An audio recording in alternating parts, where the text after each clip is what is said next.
The Business Army, June the 1st, 2019. Exterior, Butler's house, several minutes later.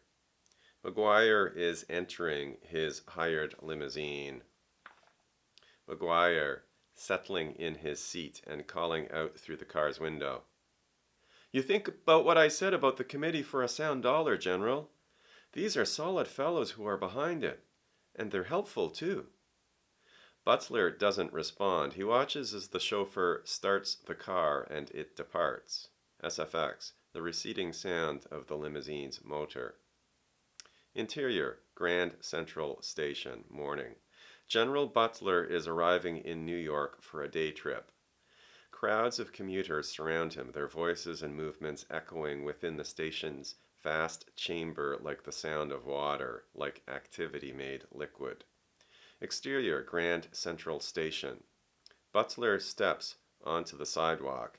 To one side is a man who is begging. He is missing both arms and sits on the concrete. In front of him, a small wicker basket. Man. Sir, just a dime? Butler. What happened to you then? Were you a fighting man? Man, confused. I didn't fight with nobody. Butler, trying, perhaps a little too earnestly, to be comradely. No, did you fight in the forces? Were you a uniformed man? Man. I worked in the field, sir. I lost my arms to a threshing machine. Butler, at a loss. Oh. Butler reaches for some change. All he has is pennies. Suddenly self-conscious, he throws these in the man's basket. Butler, walking away quickly. May God be with you. Exterior, the campus of Columbia University, later. Butler steps out of a cab. He looks at the campus and its grand size and is not without a degree of awe. Interior, an office at Columbia University. Butler is talking to a secretary. Butler. Is this the right department? I'm looking for Professor Silverberg. Secretary. I'm sorry, sir. This is the economics department. We don't have a Professor Silverberg here. Butler. But I thought he did know about economics. I was told he was here. The secretary shrugs. She looks vaguely at some papers on her desk, clearly hoping Butler will go. Butler looks at her, repressing his exasperation at her lack of helpfulness. Exterior, the campus grounds, a few minutes later. Butler, to an athletic-looking male student in a varsity jacket who's with his girlfriend. Excuse me, I'm looking for Professor Silverberg. Do you know where I can find him? Student, cheerfully but indifferently. Sorry, old fellow, never heard of him. Exterior, the campus grounds, a few minutes later. Butler is talking to an elderly security guard. Guard. Yes, I know Professor Silverberg. Butler. He's not in the building. My friend told me he was. Guard. They might have moved him, noticing Butler's expression. I can phone the main office if you want. Interior, another office building at Columbia, 10 minutes later. Butler is shaking hands with Professor Silverberg. Butler. I'm sorry to be late. I had trouble finding you. Silverberg. The apologies are all mine. They moved my office and changed my phone number too. I tried to reach Ned so he could tell you, but I guess you were already on your train. Butler. So they run universities the way they run armies? Silverberg, laughing. No, but the administration of the school runs my life as if I'm the enemy. Butler looks at Silverberg quizzically. I'm not a popular man. My ideas get me into trouble. Butler, dryly. Well, that makes two of us then. Interior, Silverberg's office at Columbia University, somewhat later. Silverberg and Butler are talking about the gold standard and the Committee for a Sound Dollar. Butler. The way Ned explains it, it's a question of whether we give more money to the common man and risk that the paper money loses some of its value, or whether we protect the value of the paper money completely, but just leave the common man to fend for himself. Silverberg. Well, that's extremely succinct, and that's accurate too. A lot of economists will talk about a nation's economy as if it's a set of interchanges or a system by which we assign value to, say, a manufactured product or a piece of food or an hour of labor, and then try to make sense of how all those values interconnect. But it's a system of competing self-interests as well, and that's what I like about what you just said. We can give more money to the common people, or we can give more money to the rich. It's something that, as a society, we have to choose. Butler. But we don't give money to the rich. They already have it. Silverberg. Well, they certainly do, but we give them more. In effect, the gold standard is a method of locking wealth into a system where more wealth is created, albeit at a very slow pace in the current economic situation. That's one way of seeing it, at least if one is talking solely about those people with enough money or the ingrained habit of investing a portion of their savings. But we also generate wealth for a specific group of the rich, and we do that a little differently and a little more rawly when we allow a situation like a slump to just keep continuing. Butler. But you just said a slump slows things down, and that's obvious. So even if the rich are already rich, why should that benefit them more than just getting over the slump and have everybody make more money? Silverberg. Look, maybe I'm not being clear. Ned Gorham's point, as you described it to me, is there is a certain psychological resistance on the part of the well-to-do against moving off the gold standard. And that's right. It's a simple instinctive reaction.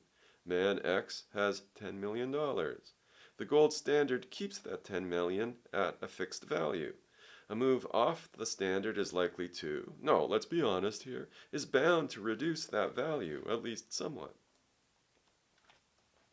But in this kind of situation, we're just talking about emotions and feelings. Everyone has them.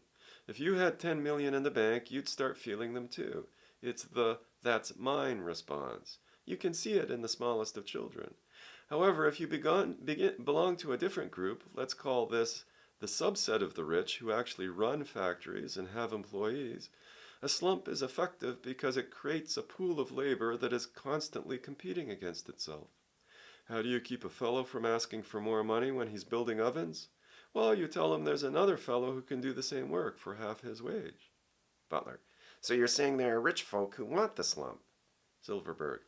It's wrong in economics to talk about what people want or don't want as if we're describing some fellow we might meet on the street or even a fancy restaurant. I'm just saying the instinct toward self-interest is strong and it is very finely tuned. Labor conditions actually have more of an effect on the ability of a factory owner to make money than something like the gold standard. Butler. But you just can't keep 1/4 of the population out of work. It's unjust. And it'll create all sorts of mischief. Silverberg. And that's exactly the tricky thing, isn't it? Maintaining the balance between social competition and social distress. Do that and you have an economic system that functions perfectly because it generates fear at the level of the working fellow without causing him to get so angry that he starts fighting for something better. Butler looks at Silverberg. His face is impassive, but he displays a subtle expression of alarm, as if the conversation is going in an unpredictable and potentially incendiary direction. Butler looks down at the floor. Butler. Well, a fellow's got to work, but he's got to get a square deal. We need jobs for all these unemployed veterans and all the others too. That's the key, jobs, and fair-paying ones. Silverberg, somewhat disconsolate, as if he's realized he's gone too far. Yes, General, that's the key. General Butler moves toward the door of Silverberg's office. Butler.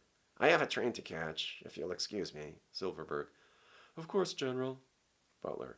Thank you, Professor, for taking the time to speak to me. Silverberg. Not at all.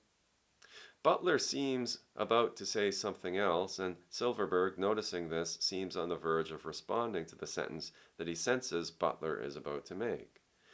But the two men just look awkwardly at each other, their eyes focusing just to one side of those of the other. The office is absolutely filled with books, and both men suddenly seem fascinated by this fact.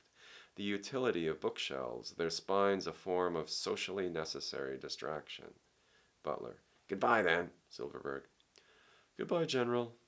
Exterior, outside the Economics Department office at Columbia University, a moment later. The afternoon is passing into evening. Colors are darkening. Butler is hurrying to catch a cab. Butler to driver. Grand Central Station. Exterior, Grand Central Station, where Butler met the man begging. Butler, in a hurry to catch his train, glances briefly at the spot where the man with no arms was. It is empty. Interior, a train, several minutes later. Butler is settling into his seat. Beside him is a man with a diamond stud in his tie. SFX, the train's whistle, slow and routine. The train begins to move forward. Man, chummily. I love this view in the evening. Butler, SFX, the train's whistle, suddenly sharp. The train halts. The passengers sit, at first quietly, then talking to each other. A conductor appears in the car. Man with stud. Excuse me, what's the cause of this? Conductor, flustered. Don't worry, sir. Nothing to be alarmed about. Man with stud. Will there be a delay? Conductor. Possibly for a few minutes, sir. It seems there was an animal on the tracks. Butler looks out the train window. All he can see is New York in the dying evening light and its constant, vital bustle.